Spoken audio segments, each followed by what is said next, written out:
All around, on every side and every direction, the vast machinery of Commonwealth clashed and thundered. From dawn to dark, and from dark till dawn. Here, of all of her cities, throbbed the true life, the true power and spirit of America. Novelist Frank Norris.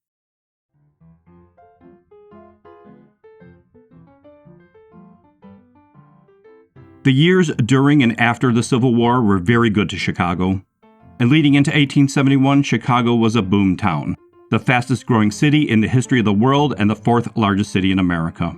It was a swampy patch of land, 6 miles long and 3 miles wide. And when it was incorporated in 1837, there were 5,000 residents. Now it contained a teeming mass of over 300,000 people, mostly immigrants, all looking to achieve their American dream. The novelist Henry B. Fuller captured the character of the city when he said Chicago was the only great city in the world to which all of its citizens have come for the one common avowed object of making money. It was a city of industry, energy, motion, constant motion. In 1848, the shipping canal opened, connecting Lake Michigan to the Mississippi. With it, Chicago became the largest grain, pork, and lumber market in the nation. By 1870, more ships docked in Chicago than New York, Philadelphia, Baltimore, San Francisco, Charleston, and Mobile combined. But that same year, Chicago had bet its future on another type of transportation, the railroads. By 1857, it was the rail center of America. In 1871, over 100 passenger trains entered or left the city every day. You could almost call it a scam. In 1871, if you're traveling out west from the east, you couldn't get past Chicago without stopping here first, often overnight. And this was great for the commercial and the criminal enterprises in the city. Besides the passenger trains, even more freight trains passed through the city daily. They brought 16 million bushels of wheat to be stored in the giant grain elevators along the river. Stock cars supplied the Union stockyards with animals, and the 21 meat packing houses processed the meat. Along with being the largest lumber market, Chicago became the center for the manufacture of wood furniture. Chicago was an important place for the buying, storing, selling, and shipping of goods. It may have been an important place, but still a frontier town, where tourists, farmers, immigrants, businessmen passed through the city daily. And being a wide-open city, it was paradise for the grifters, gamblers, pickpockets, and prostitutes that preyed on those temporary visitors. Geographically, the river divided the city into 3 main parts. The South Division contained the main business district, the most expensive buildings in the city totaling half the entire property value of the city. It also contained some of the worst slums and vice districts in the city, including Connolly Patch.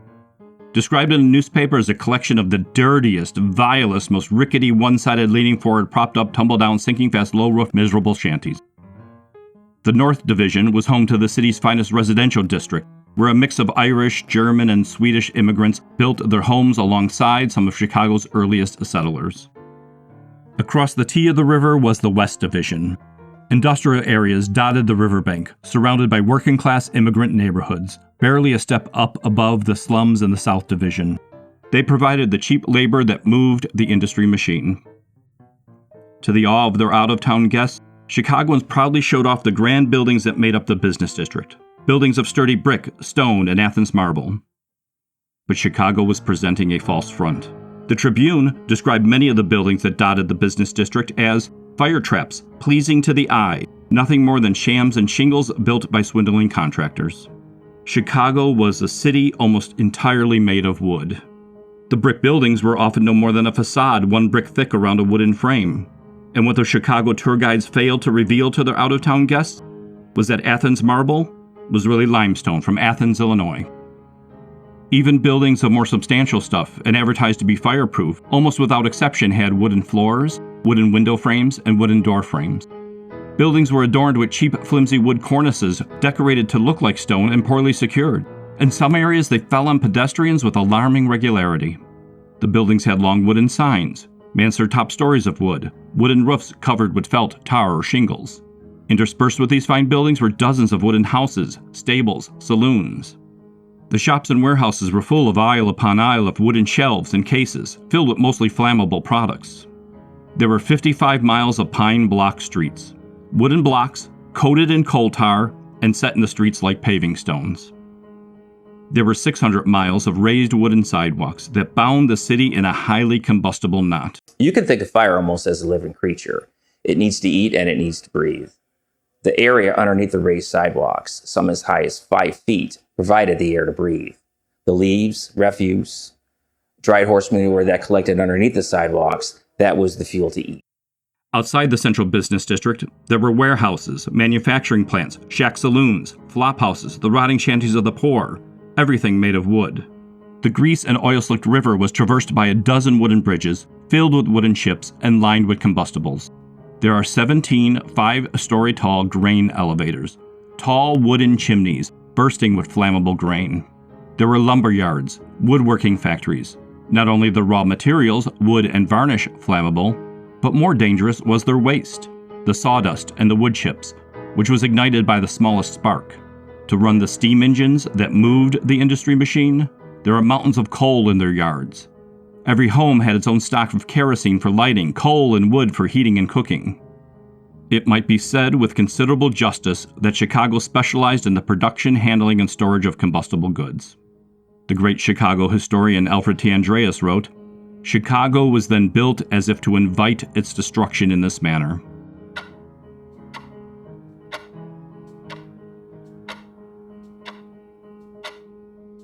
In 1870 alone, there were over 600 reported fires.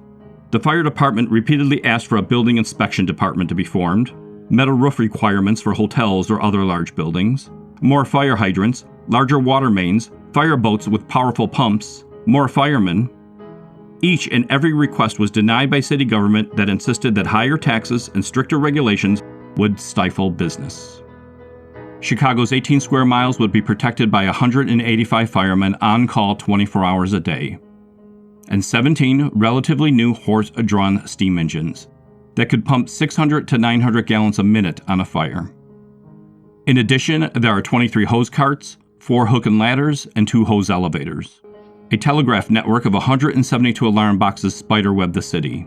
These were placed on corners or businesses. They were locked to prevent false alarms, the keys given to nearby citizens deemed trustworthy. There is a pumping station and water tower that supplies a system of hydrants a steady stream of water from Lake Michigan. They bragged that the entire lake could be pumped into the city if need be. The city's fire defenses were bigger and more up to date than most cities. They were good, but really spread much too thin. The department was also lucky. They arrived at the fires quickly, but there was no margin for error. Throughout the summer of 1871, Chicago had experienced the second year of the worst drought anyone could remember. Less than 5 inches of rain had fallen since Independence Day, and none in the 3 weeks prior to the fire. Wells and cisterns dried out. The hot prairie wind sucked the moisture from the wood and turned it to tinder. The trees shed their leaves early and lawns went brown. By October, Chicago was a desiccated husk of a city. That first week of October in 1871 was a bad one for fires. October 1st, there are 4 alarms. October 2nd, 5 more. October 3rd, another half dozen. Every day for that first week of October, the fire bell rang from the courthouse for each of the 28 significant fires that erupted in the city. The firemen and equipment were getting worn out. Repairs were needed. Steamers were breaking down. They were short on hose. Their margin for error was getting thinner and thinner. At 11 p.m., on Saturday, October 7, a fire broke out at the Lowell and Holmes planing mill. Adjacent to the mill were 2 lumber yards, a few houses, more than a few saloons, and a box factory. 3 alarms were called. The fire brigades fought that blaze for 17 hours before extinguishing it. 20 buildings were destroyed in a 4-block area bordered by Van Buren, Clinton, Adams, and the South Branch of the river. Firefighting strategy was simple at the time. Gather whatever engines were available, surround the area, pour all the water possible on the entire area, whether it was burning or not. The firemen were exhausted to the point of collapse. The era's technology forced the men to fight close to the fire. Some had suffered burns and could barely see through eyes that were red and swollen from the smoke and the cinders. That morning, more than 2 miles away from the fire, the editor of the Tribune, Horace White, examined the large cinders that had fallen around his house. Later, his Tribune would write, "For days past, alarm has followed alarm, but the comparatively trifling losses have familiarized us to the pealing of the courthouse bell. and we have forgotten that the absence of rain for 3 weeks had left everything in so dry and inflammable a condition that a spark might start a fire which would sweep from end to end of the city. Only a few hours later, the Tribune's warning would become a devastating truth.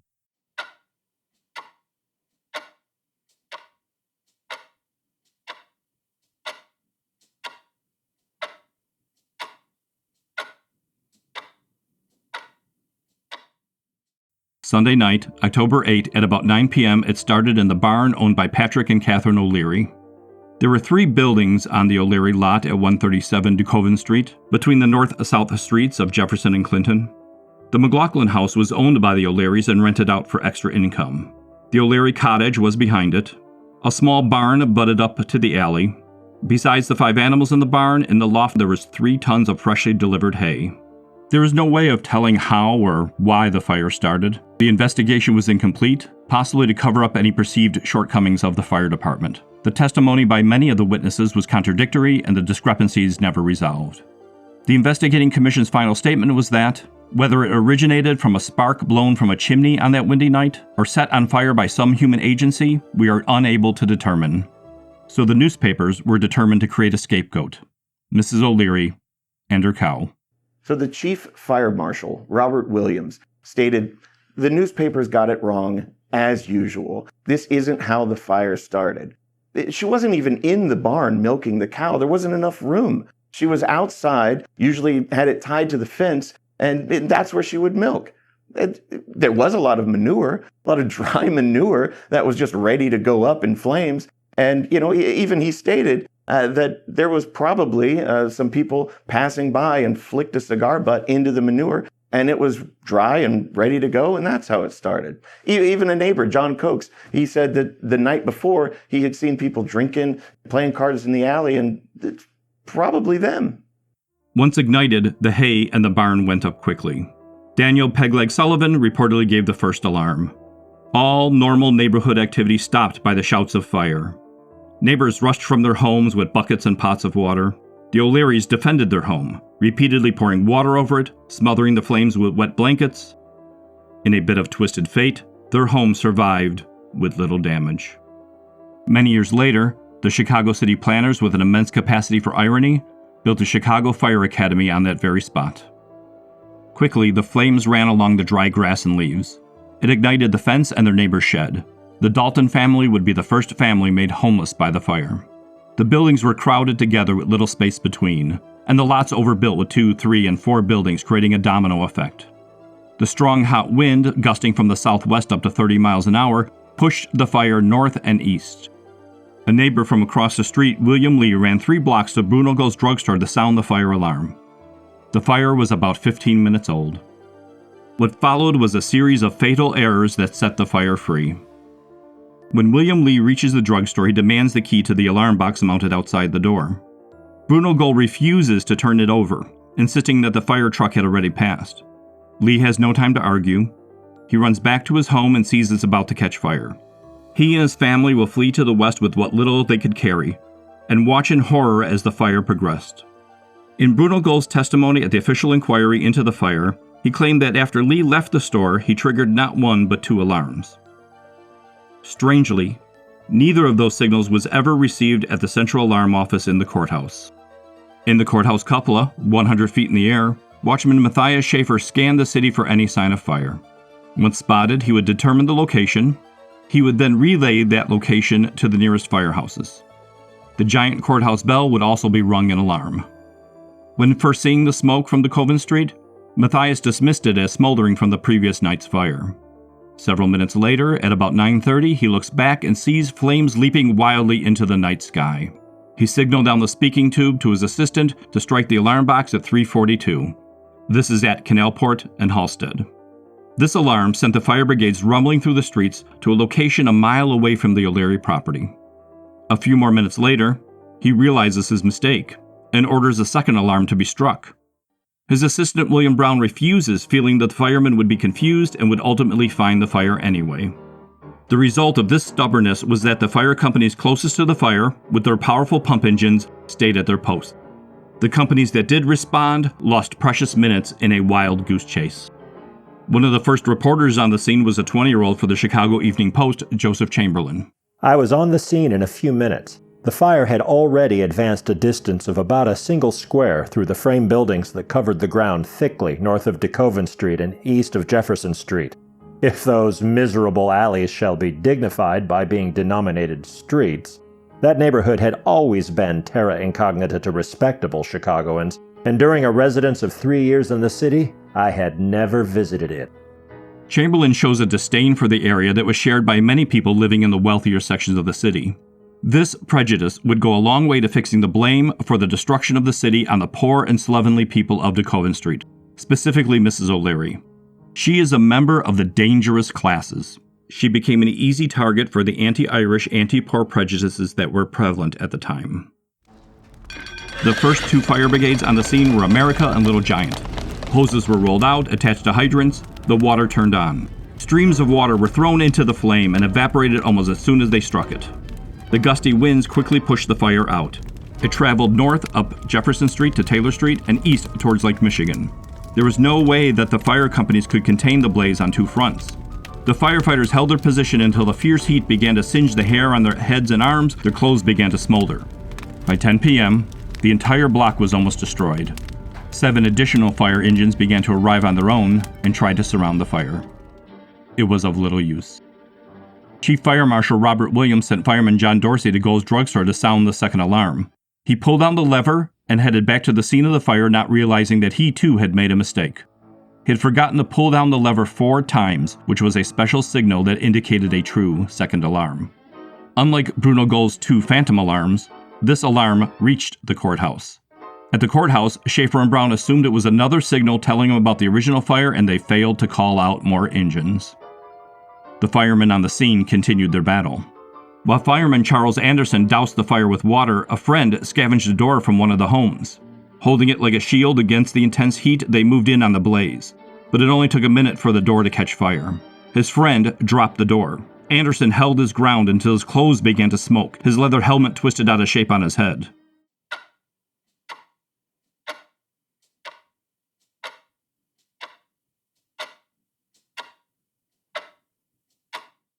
In the South Division, 12-year-old Clarinus and her family saw the eerie red glow to their west and dismissed it.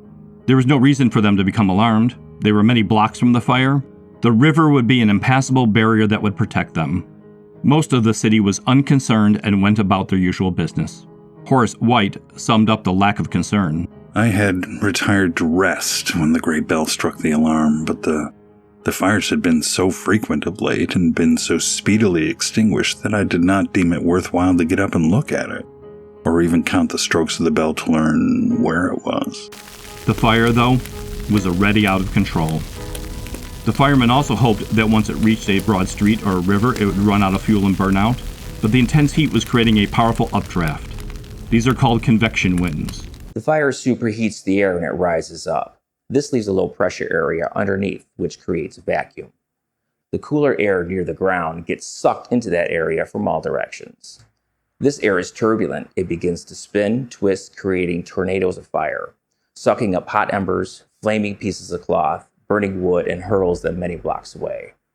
While the wind pushed the fire relentlessly to the north and the east, it pushed it away from the west, and with the work of 3 engine companies, the fire was stopped from spreading south and west. The firemen on the opposite front repeatedly turned to find tongues of flame licking at their backs as wind-blown cinders blew over their heads. 11 p.m., 2 hours into the fire. To the north, a strong updraft lifted up a 2-foot firebrand and flung it into the steeple of St. Paul's Catholic Church, 4 blocks behind the firemen's lines. A hook and ladder was sent to try and save the church. Other brigades leapfrogged ahead to try and cut off the fire's advance. Many of the men from Connolly Patch came over the river to watch the spectacle of the fire. An old Irish woman asked one observer what was burning. He told her it was the church. "Oh," she said cheerfully, "God will put it out." A few minutes later, the roof fell in. In possibly the worst quirk of fate ever, in the lots adjacent to the church were a shingle factory, a box factory, a furniture company, and of all things, a match factory. In less than 3 hours, 20 blocks crackled and roared as churches, stores, manufacturing plants, homes, shanties, barns, saloons, outhouses, railroad cars, and mills were consumed by the ravening fire. The firemen in its path were driven from corner to corner by an implacable tidal wave of flame. Often they escaped only moments before the last exit closed. By 11:30, sparks, embers, and another flaming mass flew over the river onto the new $80,000 horse stable for the Parmalee Omnibus and Stage Company at Franklin and Jackson. A burning shingle hit an open tar tank at a roofing company. A sheet of fire rushed up and within a minute spread to the adjoining coal shed at the Chicago Gas Light and Coke Company at Franklin and Adams. A lot of people made mistakes during the fire, but not Thomas Oakley, the night superintendent at the Southside Gas Works. He saw the fire across the river but didn't dismiss it. He recognized the danger. He transferred the reserve gas in the Southside reserves to the North Side, thus preventing a catastrophic explosion. The destruction of the gas works plunged the South Division into darkness, the streets bathed only by the fire's red glow. Surrounding the gas works was Connolly Patch. At about 12:30, a tenement erupted into flames. The fire gluttonously devoured the slum. Women and children rushed into the streets, screaming in terror, clutching what simple possessions they managed to grab. Many thought it was the end of the world, a cleansing of biblical proportions. Most escaped, but the fire being so fast, so unpredictable, and grown so large that a good number could not outrun the moving wall of fire that was now 1,000 feet wide and 300 feet high. It is in Connolly Patch that the death harvest began. Fireman Thomas Byrne. You couldn't see anything over you but fire. No clouds, no stars, nothing else but fire. Even the grease and oil-slicked river began to burn, igniting some of the wooden bridges. When a general alarm rang across the city which distinguished a great fire from a small one, Horace White finally got out of bed. What he discovered when he left his home was that the fire was spreading so rapidly it was only about 5 blocks from his house. The dogs of hell were upon the housetops of LaSalle and Wells Street just south of Adams, bounding from one to another. Billows of fires were rolling over the business palaces of the city and swallowing up their contents. A column of flame would shoot up from a burning building, catch the force of the wind, and strike the next one, which in turn would perform the same direful office for its neighbor.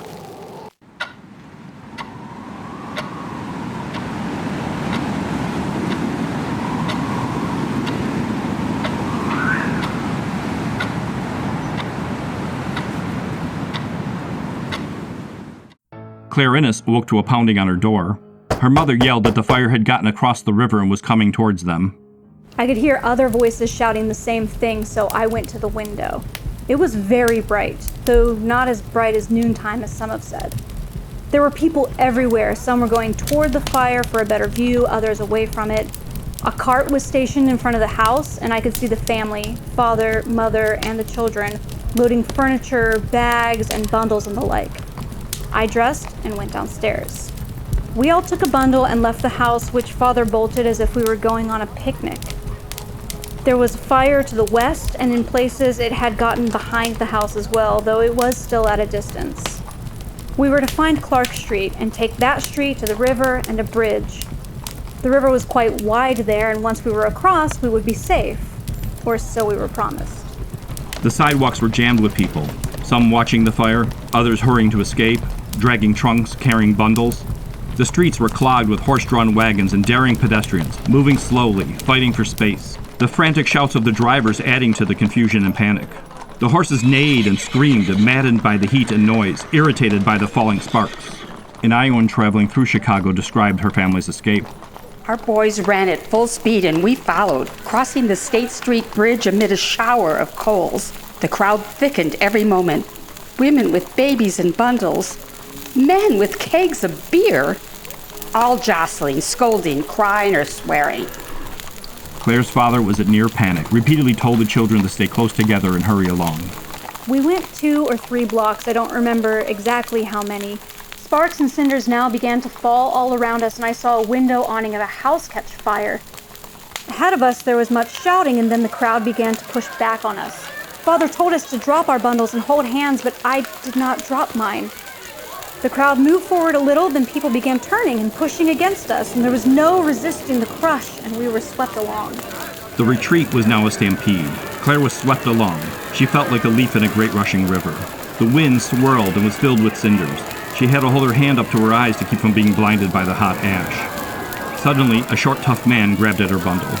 I would not let it go. I called for Father and almost lost my bundle, except another man took hold of the first and dragged him away. When I turned, I could not find Father, or Mother, or my sisters or brothers. I ran down the sidewalk after them, calling their names and searching everywhere for a familiar face. They were gone.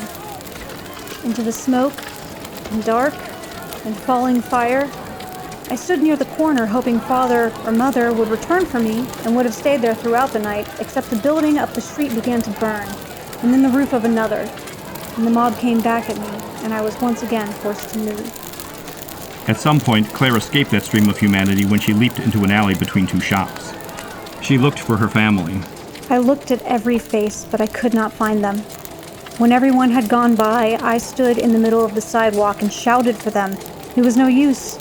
Except for a few still observing the fire's approach or dragging their possessions to safety, I was alone on the street. Joseph Chamberlin roamed the streets for hours and finally made his way to Randolph Street and the leading edge of the fire. The flames seemed to pour down the street, gobbling up building after building. Fire was a mountain over our heads. The barrels of oil in Heath's store exploded with a sound like rattling musketry. The great north wall of the Nevada Hotel plunged inward with hardly a sound, so great the din of the surrounding conflagration. The Garden City House burned up like a box of matches. Toward the east and northeast, we looked upon a surging ocean of flame. Even though they knew the fire was completely out of control, much of the fire department was still at work. Engines and men scattered and were operating on their own. They were trying to save anything. Anything at all. Robert Williams took an engine to one of the remaining bridge crossings and was hosing it down, keeping it open as long as possible.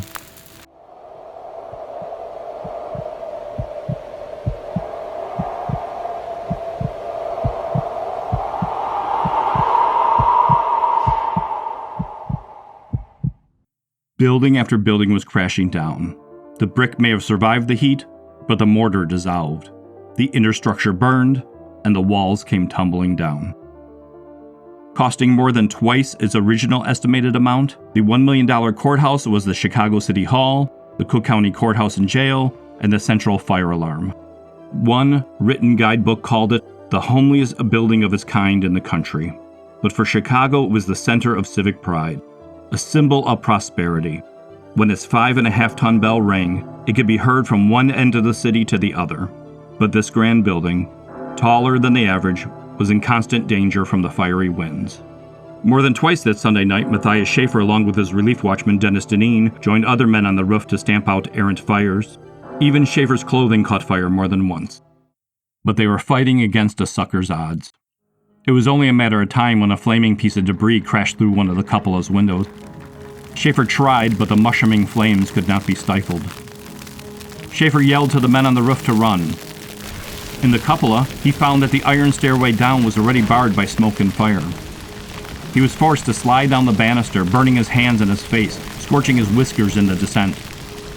About 1:30 that Monday morning, Shifra started the machinery in the operations room that rang the bell automatically, and then fled down to the basement jail cells to warn them that the building was on fire. They already knew. Smoke was pouring into the jail cells. The prisoners were screaming. The warden was paralyzed. He didn't know what to do. Finally, Police Captain Michael Hickey took charge. He arranged to free the prisoners, except for those charged with murder. He and his men escorted the murderers to the Northside lockup and secured them.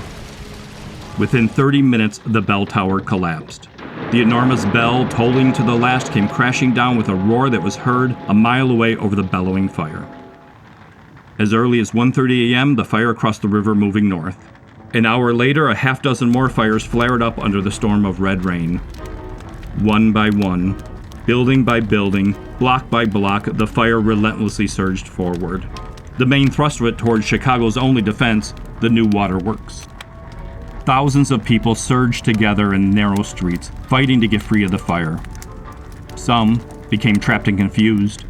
Most stumbled their way to escape through the maze of streets and alleys, but scores of people perished when trapped in dead-end streets. Hundreds more people had no other choice but to wade into the cold waters of Lake Michigan. They would stand for hours, water to their shoulders, their backs to the fire, unable to watch the spectacle, the air almost too hot to breathe. They watched over each other, smothering the sparks as it ignited their hair and their clothing. A newspaper reported that a woman's hair caught on fire. Her husband dunked her under water to douse it. When she came up, she begged him to drown her rather than to let her burn. In the middle of the smoke and fire and panic was 12-year-old Claire Ennis, alone. I ran up the street after the rest. The fire was everywhere and the crowd split up, everyone taking the route they thought safest. I followed the largest number for a block, but they scattered at every alley and turn until I decided to choose my own direction. Fire and smoke and dust were everywhere, so I ran up the street with the least of it. I was all turned around and more tired than I can ever remember being. I was choking on the smoke and dust, and I looked for a quiet place to rest. A little along the way, I came across a wide alley and went down it to an empty section filled with bricks, boards, barrels, and ladders and such. No sooner than she sat down at the construction site, a man hurried past. Then another. A third went by and yelled something to her in German, but she didn't understand the language. When she looked to where the men had just been, she saw a wall of smoke and fire blocking the way. She was startled by how quickly the fire had appeared. She went to follow the men, but they were already gone, and before her was another wall of smoke and fire, also blocking her way. Claire was now sealed in the alley, trapped, fire coming at her from all sides. She tried to find a possible route of escape. She got within 30 feet of the smoke and was driven back. The heat was like that of an oven. I tried to open the door to a building but found it bolted. Smoke was escaping from under the other doors, so I gave up hope of finding any safety through them. As each of the surrounding buildings succumbed, the rain of burning embers multiplied, growing heavier, more unbearable. Claire retreated, seeking the safest, coolest place, and she found herself back at the construction site. I cannot say I actually decided to hide behind the bricks, since I could not hear myself think in the terrible noise. I did not even look at the fire, but hid my face in the dirt and pulled my bundle over my head. The pile of bricks that Claire hid behind shielded her from the severest heat and most of the flying debris. She had a great deal of luck on her side also. Most of the buildings that boxed her in did not collapse and never released the full wave of heat and fire. The buildings that did collapse fell far from the young girl. Time would have no meaning in this chaos. She said she lay there for many minutes, but Claire must have hid behind that pile of bricks for at least an hour before the fire lessened and she dared to peek out. She was shocked at what she saw. Sturdy brick buildings, now smoking skeletons. My legs and arms and back were all burnt where my dress caught fire. I put out the fire and made ready to leave, which was not easy, as the openings were blocked with brick and burning wood and smoke.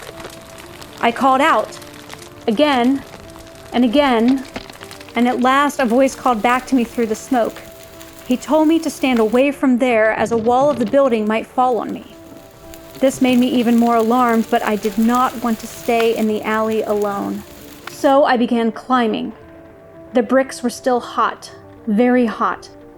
But I found that if I did not stop, my feet were not burnt so bad. Claire made it to the street, but no safety was to be found. She was still surrounded by buildings that were burning and collapsing, the air pierced every so often by explosions of flammable liquids. It only spurred her on to move. She still wanted to find her family in all of this.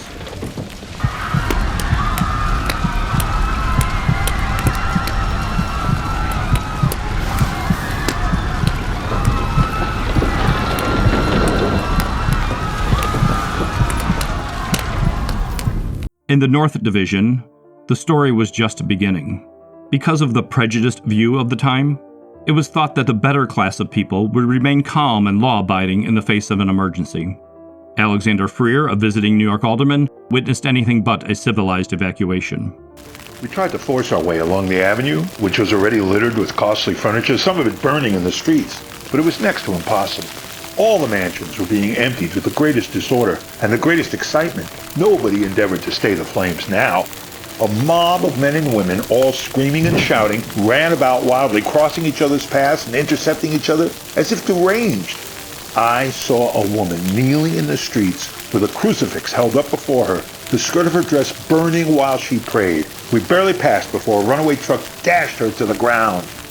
The heat was so intense, in times in excess of 2,500 degrees, it melted iron and steel, turned stone into powder, marble and granite into lime, and made trees explode from the boiling of their own sap. Shortly after 3 a.m., a city employee sees a flaming piece of timber sailing on the wind. It narrowly misses the water tower and drops onto the water pumping station's roof. It cracks the protective slate tile. Fingers of fire pry through and begin clawing at the wood under roof. Soon the whole roof is gripped in a fist of fire. In less than an hour, the roof collapsed. The distance between the O'Leary barn and the pumping station was 2 1/3 miles.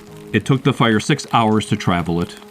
Once the pump stopped working, the only water available was the so-called dead water left in the mains and in the water tower. When that was exhausted, the streams from the firemen's hoses dwindled and died. Chicago was now utterly helpless. By 6 a.m. Monday morning, the fire had raged for 9 hours. There was no end in sight. Finally, Mayor Roswell B. Mason sent urgent telegrams to the surrounding cities and towns. Chicago was in flames. Send your whole department to help us. Aid came from Milwaukee, Cincinnati, Dayton, Louisville, Detroit, Port Huron, Bloomington, Springfield, Janesville, Allegheny, Pittsburgh, and many other communities. It would take hours, even days. Some cities sent steamers and ladder wagons. Others sent desperately needed hose and fresh firefighters. Some of these towns sent help at great risk to their own city. Our neighbors to the north, Milwaukee, experiencing the same drought, the same winds as we were, but they still put 3 steamers and their crews on a train, leaving only 1 working engine to protect their city. After narrowly escaping the flames the night before, Joseph Chamberlin went up Madison Street to an area that was untouched by the fire. I had watched the greatest conflagration from its beginning to almost its end, and although the fire was still blazing all over the city with undiminished luster, I could not look at it. I was almost unable to walk with exhaustion and sought my home for an hour's sleep.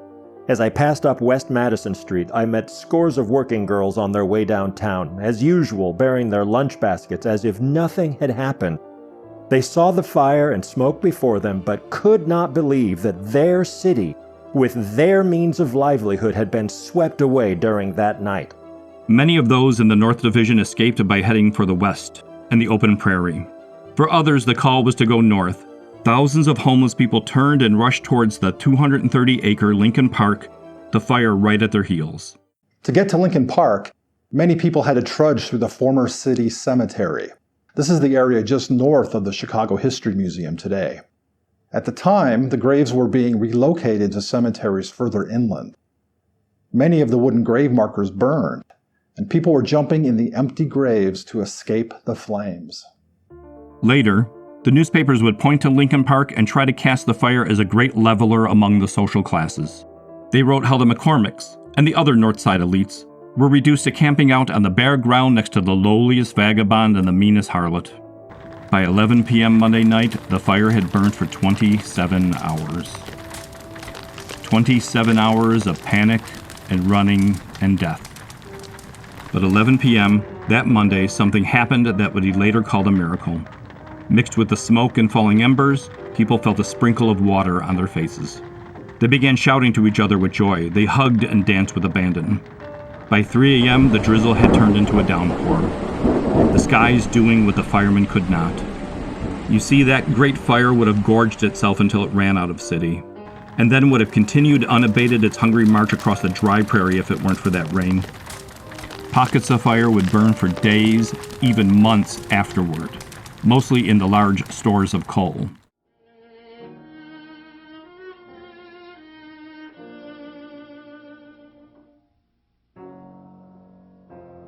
The new drama was just beginning. Nearly 100,000 people, 1/3 of the city's population, was homeless. Many, like Claire Innes, separated from their families and now searching for their loved ones. Tuesday morning, the rain woke Claire, who had collapsed from exhaustion. The first thing she did was scrounge up some food, never saying what she ate or where she got it. After eating, all she wanted to do was find her house, or what was left of it. Maybe her parents would look for her there. She didn't want to miss them. She knew no other way to find them. She wandered, trying to get her bearings, and was startled by the activity. The streets were crowded with wagons coming and going, while people stood in groups looking at the smoking black heaps that were once houses and stores and churches.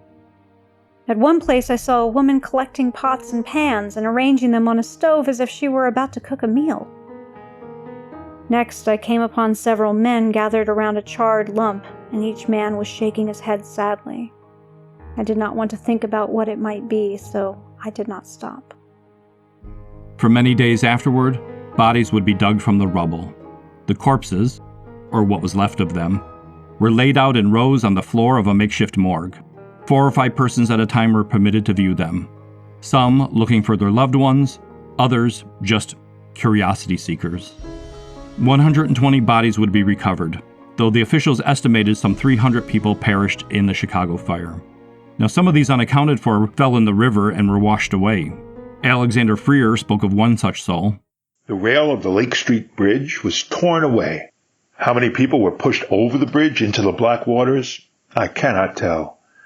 I myself saw one man stumble under a load of clothing and disappear. Entire families were believed to have been incinerated, leaving no trace of their life or even their death. The 117 bodies left unclaimed were buried at the Cook County Poor Farm and Insane Asylum at Irving Park in Narragansett, which is now Reed Dunning Memorial Park. After passing the charred corpse, Claire walked disorientated, one block after another, all looking the same, no street signs, no landmarks. Finally, after asking directions several times, she found what she was told was her block. Everything was gone.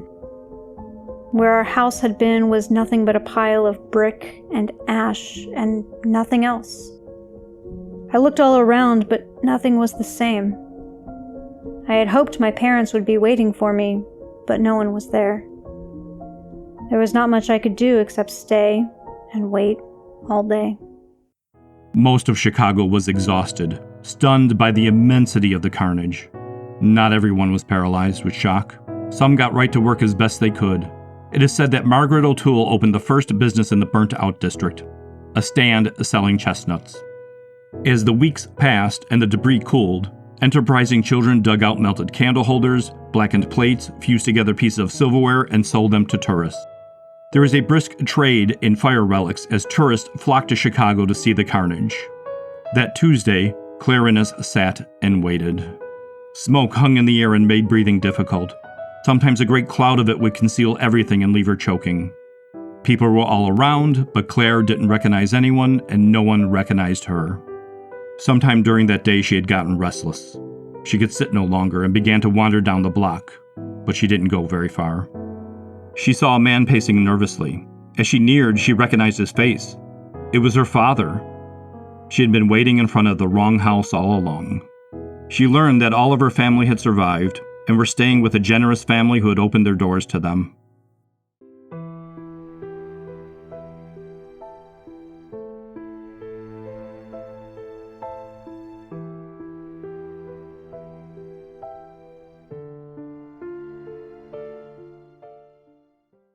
The Chicago Evening Post called it a night of horror never before equaled on the continent. The New York Tribune wrote, "Since yesterday, Chicago has gained another title to prominence. Unequaled before in enterprise and good fortune, she is now unapproachable in calamity. It was one of the great urban catastrophes in modern times. 2,100 acres swept away. Property worth $190 million destroyed. The fire cut out the heart of the city, a swath 4 miles long and almost a mile wide. In the West Division, where the fire started, 500 structures, mostly homes, were destroyed. In the South Division, 3,650 buildings destroyed, 1,600 stores, and 60 factories. Hardest hit was the North Division, the large residential district. Before the fire, there are 13,800 buildings, mostly homes. After the fire, only 500 will stand. Inside the courthouse, all the public records establishing title to every piece of real estate in Cook County went up in flames. It's only because several abstract companies saved their records that proof of property ownership was able to be established. Lost was the post office, the Chamber of Commerce building, train stations, most churches, all newspaper offices including the fireproof Tribune building. Colonel Wood was Chicago's answer to P.T. Barnum. He had a museum with 100,000 curiosities and also housed the well-regarded Globe Theater. After its destruction, the manager of the theater put out a sign that said, "Standing room only." Gone was the entire collection of the Chicago Historical Society, including an original copy of the Emancipation Proclamation and Lincoln's walking stick. Gone most theaters, music halls, hotels, most of these buildings consumed within minutes. Marshall Field carted off about $600,000 worth of merchandise, while another $2.5 million worth burned. Many of the sturdy bank vaults saved the cash and assets, but not all. Gone was both the old and the new Palmer House Hotel. Gone was the new $800,000 Grand Pacific Hotel just awaiting its roof. Only half of the $88 million worth of claims were paid out as insurance companies went bankrupt under the weight of the debt. Most of the survivors had little more than a story left to their name. There are many stories about the Chicago fire. And one of the ones that comes to my mind is a guy named Isaac Arnold. He was a city founder, and he was just about to write a biography on Abraham Lincoln. And he had a giant library, thousands of books and volumes of letters written by the key figures of the Civil War. And as the fire came, he tried to save his house. So he sent his family away, but he stayed back with his house attendants, and they tried to save everything they could. They doused the house in water. They were pumping water all over everything. They were, dampening blankets to try to smother the flames. And in the end, he ran out of water. The water stopped flowing. And in an effort to save everything, he ended up saving nothing. And, if you're a Civil War buff, this is a huge tragedy. The disaster fell most heavily on the poor. Most of them had no family or friends to lean on, no assets to draw from. They had to stand in long food lines and spend nearly every night searching for safe, dry places to sleep, often fighting off wild dogs and rats for space, water, and food. The Aid Society's treatment of the population accentuates the class divide in Chicago. If you were poor, you had to prove that you were in need, stand in long food lines, and look for shelter. If you were well off, the Aid Society would deliver food to you. Their reasoning was that poor people were used to hardship and rich people were not.